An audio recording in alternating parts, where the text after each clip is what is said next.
People didn't notice me, and I liked it that way, until the day it became impossible to disappear. It started in the cafeteria, the kind of place where noise builds like pressure in a boiler. I kept my head down, moving through the crowded aisle with my lunch tray. No one looked at me. That was normal. But then my shoe caught on something, a loose strap hanging off an abandoned backpack onto the table. My balance broke in an instant. The tray slipped from my hands. A loud crack of plastic on tile, the sharp splash of juice, and my books tumbled out from under my arm, scattering across the floor. For half a second, the cafeteria froze. Then came the laughter, fast, jagged, too loud to ignore. I stayed low, knees on the floor, trying to gather my things before the moment could grow into something bigger. Fingers closed around the edge of one of my books, but they weren't mine. "You okay?" The voice was steady, clear enough to cut through the noise. I looked up. Daniel Carter. He didn't need an introduction. Everyone knew him. The starting guard on the basketball team, the guy who could make half the school cheer just by walking into a game. He wasn't grinning like the others. No smirk, no mocking tilt to his head. He just held out my book. I hesitated, waiting for the punchline, but never came. His hand stayed there, still until I took it.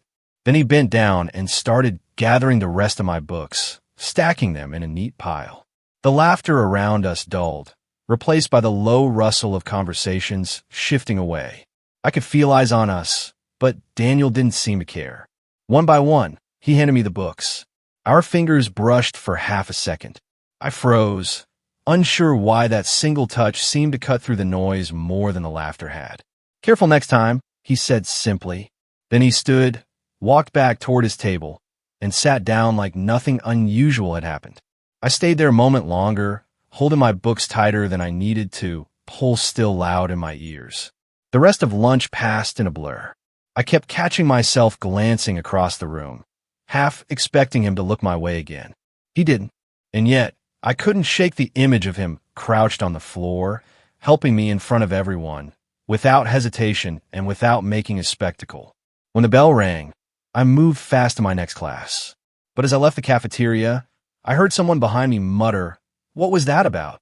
Another voice answered with a laugh. I didn't hear the rest.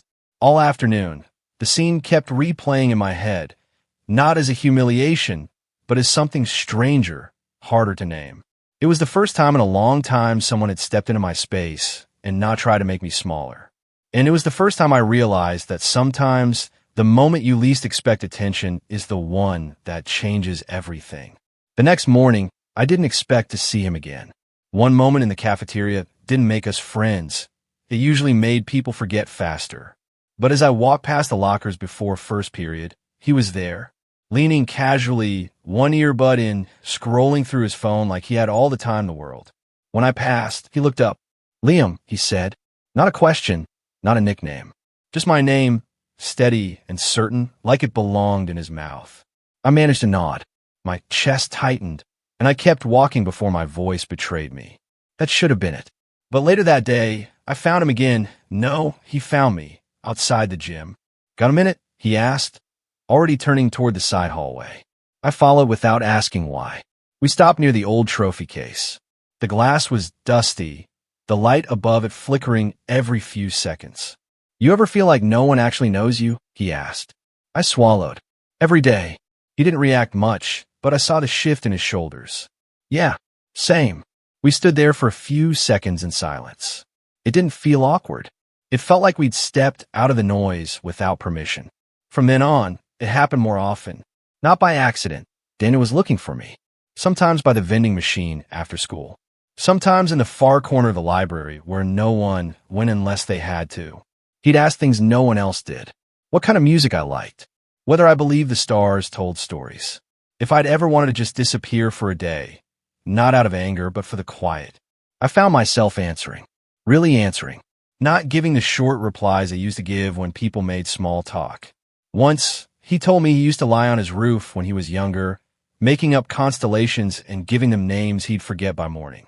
Another time, he said he once drove out to the lake and stayed in his car for 3 hours. Not because he was lost, just because he didn't want to go anywhere. The more he talked, the more I realized that behind all the confidence people saw, There was someone who thought about things most people ignored. And for some reason, he was letting me see that part. We didn't fill every second with words. Sometimes he'd just sit near me in study hall, drawing shapes in the corner of his notebook, waves, trees, stars. No explanation. No need for one. It wasn't friendship the way most people defined it. There were no loud inside jokes, no constant messages, no forced hangouts. It was quieter than that, more deliberate.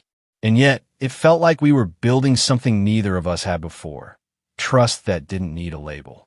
It was strange how quickly I began to notice him in every room, how I could tell when his voice carried across a hallway without even seeing him. And stranger still that when he looked for me, I didn't want to hide.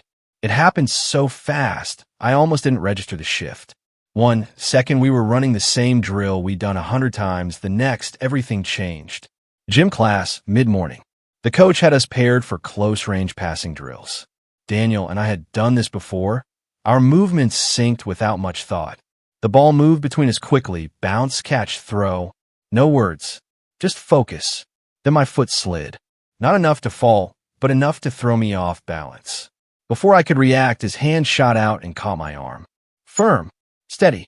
He held on for a second longer than necessary, eyes locked on mine. A sharp whistle cut the air. Someone on the bleachers let out a low, dragging laugh. Another voice followed, mocking, but not loud enough for the coach to hear. Daniel's hand dropped instantly, like my arm had burned him. His expression went blank, unreadable. Without a word, he tossed the ball back, faster this time, the drill ending moments later. When the class broke up, he didn't wait for me like he usually did. He headed straight for the locker room, and by the time I got there, he was already gone. The rest of the day, I didn't see him. Not in the hallway, not at lunch, not even in the library. It was like he'd folded himself into a part of the school I couldn't reach. By the end of the week, the change wasn't just between us, it was in the air. I'd pass a group in the hall and feel a pause in the conversation. A glance that lasted half a second too long. Someone whispering just out of earshot. No one said anything directly to me, but I'd caught enough to know the incident in gym hadn't gone unnoticed. Daniel didn't avoid me completely, but the small moments we used to share, the quick nods, the quiet questions were gone. If we crossed paths, he kept it brief. His voice lost its warmth, and his eyes shifted away quicker than before. It wasn't the silence that hurt. It was knowing the silence wasn't ours anymore. A week later, I saw him across the courtyard with his usual group. Tyler, the loudest of them, was leaning in close, his grin wide but sharp. I couldn't hear every word, but fragments carried over the noise. Used to be different. What's with all the quiet? Don't go soft on us, man. Daniel didn't laugh. He didn't argue. He just stared at the table, jaw tight, letting the words slide past without reaction. But I knew him well enough to see the shift, the way his shoulders locked, the way his grip tightened on his drink. That day, he didn't come looking for me. The space between us wasn't measured in distance anymore. It was the weight of everything unsaid, pressing down until even seeing him across the hall felt like a reminder of something I was losing. And the worst part was, I didn't know if he'd ever choose to close that gap again. When a message came, it was only 5 words. Can we talk after school? No greeting. No explanation. Just that. I stared at it for a full minute, half wondering if I'd imagined it. For the past week, we'd been strangers in the same building, close enough to see each other, too far to bridge the space between us. I typed sure and sent it before I could talk myself out of it. He didn't say where, but I knew. There was a park a few blocks from school, quiet, with one bench under a bare-limbed tree no one paid attention to. It was the only place we'd ever talked without watching who might be listening. By the time I got there, the wind had picked up, carrying the bite of late afternoon. Daniel was already on the bench, hunched forward, elbows on his knees, staring at the ground like it had an answer for him. I walked over and sat down without a word. The space between us was small, but it felt like we were standing on opposite sides of a locked door. For a long moment, neither of us spoke. Then he exhaled, slow and uneven. "I'm tired," he said. Not the casual kind of tired people say when they mean they didn't sleep well. This was heavier, dragged from somewhere deep. "I'm tired of playing a part every time I walk into a room. Tired of measuring every word I say, so it fits what people think I should be. Tired of wondering if they'd still want me around if they knew who I actually was. I stayed quiet. This wasn't something to interrupt. It's like every conversation is a script. I know my lines, I know the reactions I'm supposed to give. And somewhere along the way, I forgot what my actual voice sounds like. The wind rattled the bare branches above us. He didn't look at me, but his hands tightened into fists on his knees. You know what's messed up? He continued. Even silence doesn't feel safe anymore. Used to be, it was the only place I could breathe. Now it's just a pause before someone fills it with their own ideas about me. I could hear the edge in his voice now. Anger, but more than that, frustration that had been building long before this week. This thing with Tyler, he shook his head. He's been around since middle school. We've done everything together. Teams, late nights, road trips. But lately, it's like every time I'm not exactly the guy he remembers, he notices.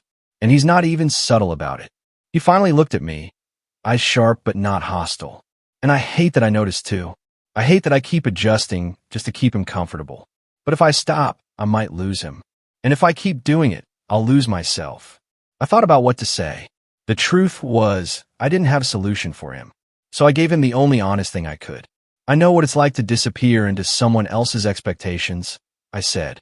And I know it's not worth it. He stared for a moment, then let out a breath that sounded like it carried months of weight.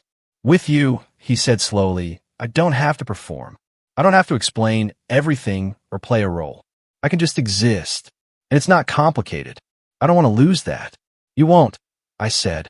And I meant it. He leaned back slightly, gaze shifting toward the empty playground across the path. I'm not ready for some big change. I'm not looking for a fight. I just want to stop pretending, even if it makes things harder. It will, I said quietly.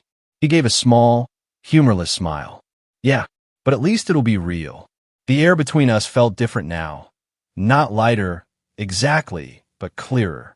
Like we'd both acknowledged something we'd been skirting around for weeks. We stayed there until the light started to fade, neither of us in a hurry to leave. No next step was decided, no big declaration made. But for the first time since the gym, I didn't feel like we were on opposite sides of anything. When we finally stood, he didn't say goodbye. He just looked at me for a long second, like the conversation wasn't over, just paused. Then he walked away, his pace steady, no backward glance. And somehow that was enough.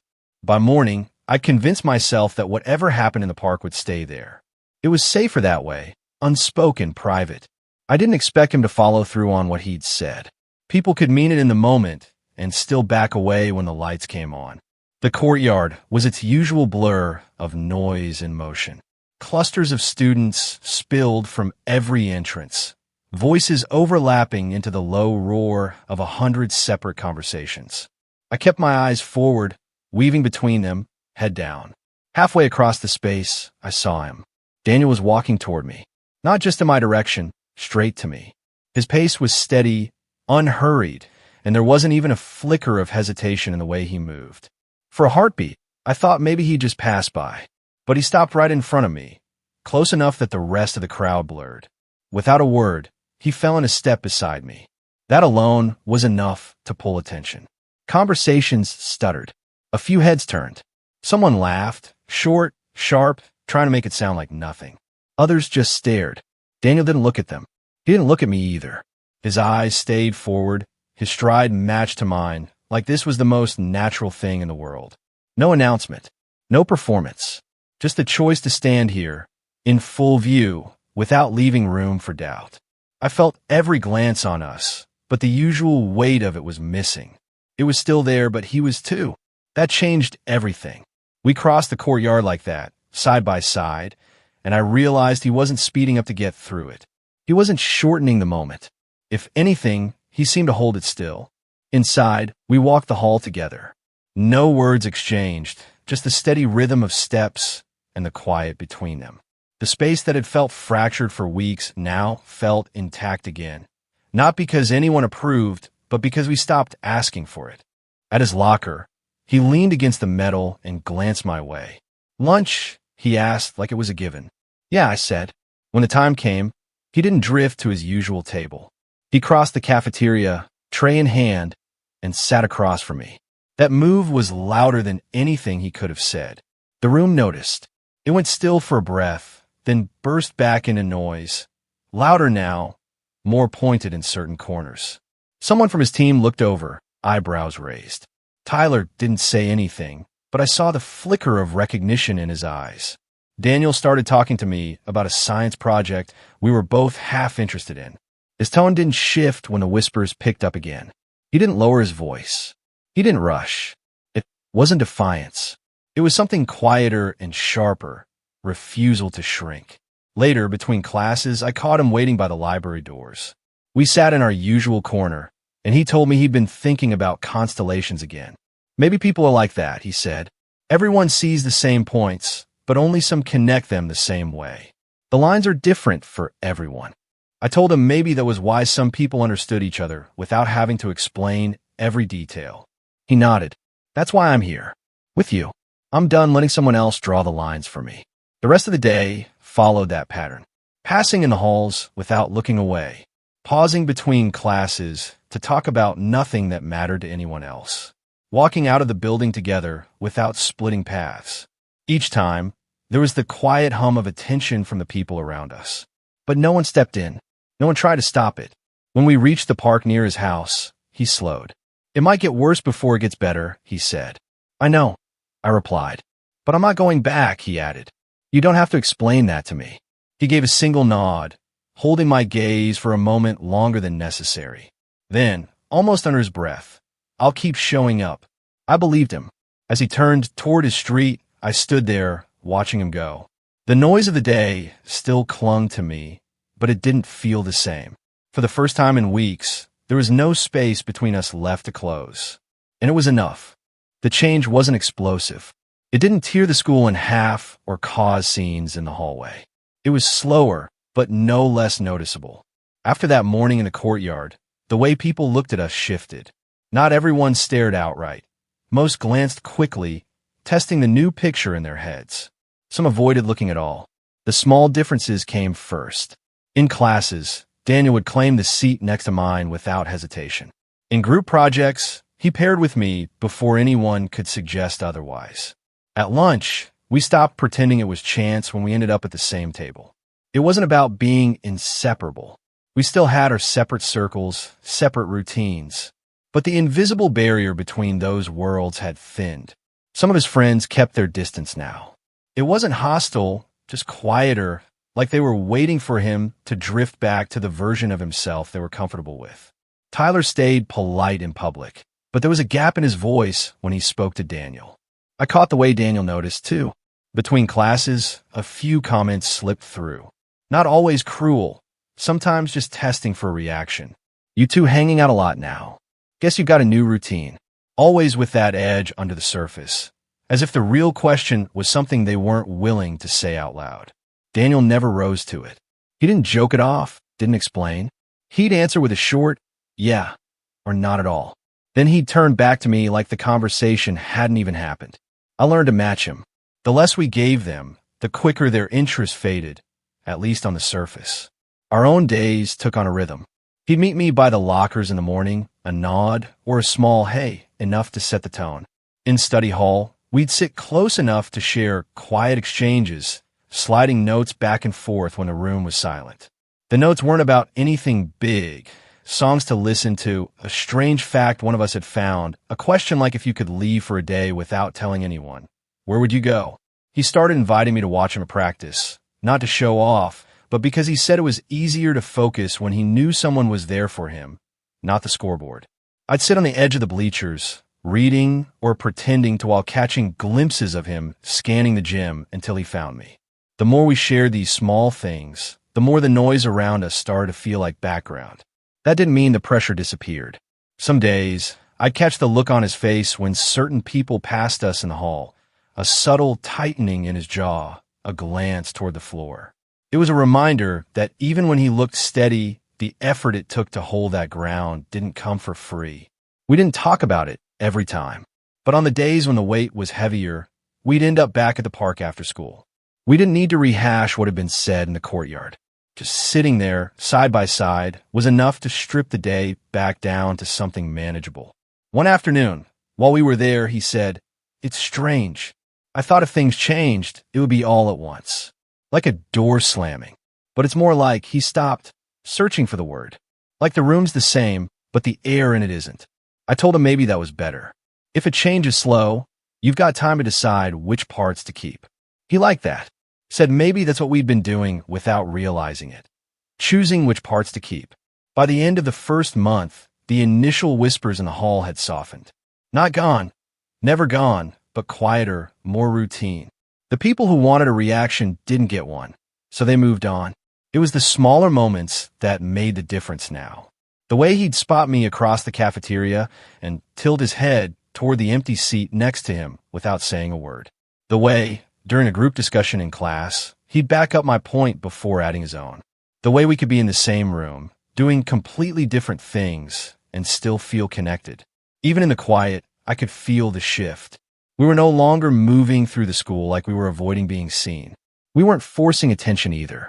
We were just there, visible, constant, and unwilling to rewrite ourselves for someone else's comfort. The truth was that made some people uncomfortable, but it also drew in others, people who'd never spoken to me before now, stopping to say something small, a quick acknowledgement in the hall, a nod at lunch. Nothing dramatic, but it chipped away at the idea that we were isolated. Daniel noticed it too. "Funny," he said one day. "The less you hide, the more you find out who's actually paying attention for the right reasons." We kept walking after that, not needing to say more. By the time spring crept in, it wasn't about proving a point anymore. It wasn't even about resisting whatever quiet judgment still floated around us. It was about holding on to the space we'd carved out, because we knew exactly how much it had cost to make it, and neither of us was willing to give it back.